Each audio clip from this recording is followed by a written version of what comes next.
Shalom untuk kita semua. Perkenalkan, nama saya Reni Sirloi. Saya dari mahasiswi Staf Sentani, jurusan Pendidikan Agama Kristen, semester 4, kelas A. Di kesempatan ini saya akan membagikan tafsiran singkat dari kitab Markus 13 ayat 24 sampai dengan 32 dengan perikop kedatangan anak manusia, perumpamaan tentang pohon ara. Kitab Markus merupakan bagian pengajaran dari Yesus tentang akhir zaman. Dalam teks ini, Yesus berbicara mengenai tanda-tanda yang akan terjadi sebelum kedatangannya yang kedua kali. Ia menggambarkan fenomena yang dahsyat seperti gelapnya matahari dan bulan tidak bercahaya, dan bintang-bintang yang berjatuhan dari langit.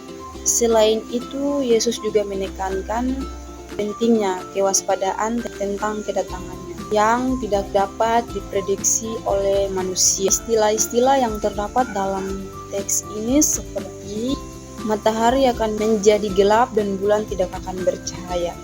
Ini merupakan bahasa politik yang sering digunakan di dalam Alkitab untuk menggambarkan perubahan besar dalam sejarah dunia. Yang kedua, bintang-bintang akan berjatuhan dari langit. Secara simbol kehancuran tanaan dunia, atau secara kosmik, secara harfiah sebagai fenomena yang kosmik. Yang ketiga, anak manusia datang dalam awan-awan. Ini merupakan kedatangan Yesus yang kedua kali, sebagaimana disebutkan dalam kitab Daniel 7 ayat 13. Yang keempat, tak seorang pun tahu akan matahari saat ini. Ini menggambarkan hanya Allah yang mengetahui kapan akhir zaman akan terjadi.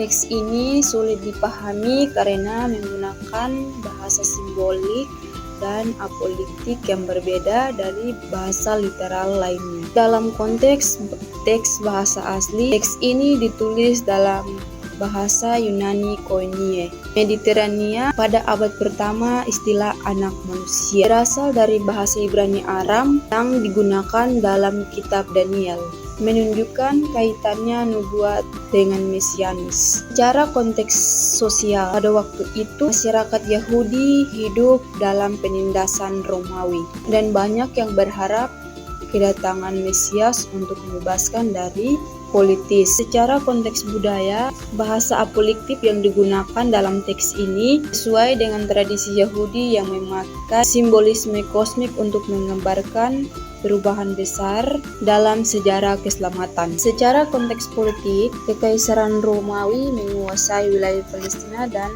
menindas penduduk Yahudi dengan pajak dan kebijakan yang seringkali bertentangan dengan keyakinan agama mereka.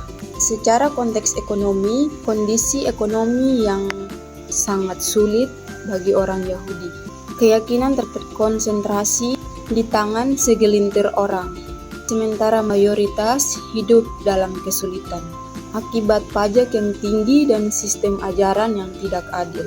Makna dari teks ini yang bisa kita ambil, teks ini menggambarkan bahwa kehidupan duniawi hanyalah sementara dan kita harus selalu berjaga-jaga.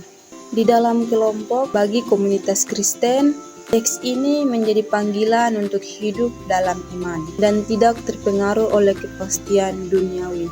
Secara masyarakat, mengajarkan bahwa dunia akan mengalami perubahan yang besar, tetapi harapan tetap ada dalam janji Yesus Kristus yang kedua kali. Prinsip-prinsip yang bisa kita ambil dalam kehidupan masa kini seperti kewaspadaan dan kesiapan, sehingga kita perlu siap dalam iman dan perbuatan kita.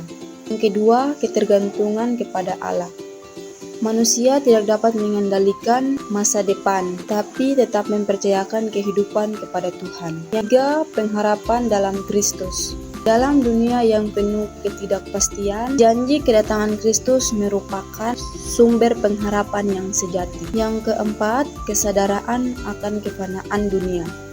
Mengajarkan kita agar kita tidak melekat kepada hal-hal dunia, tetapi lebih fokus kepada hal-hal yang kekal. Sekian dari tafsiran singkat ini. Tuhan Yesus memberkati. Shalom.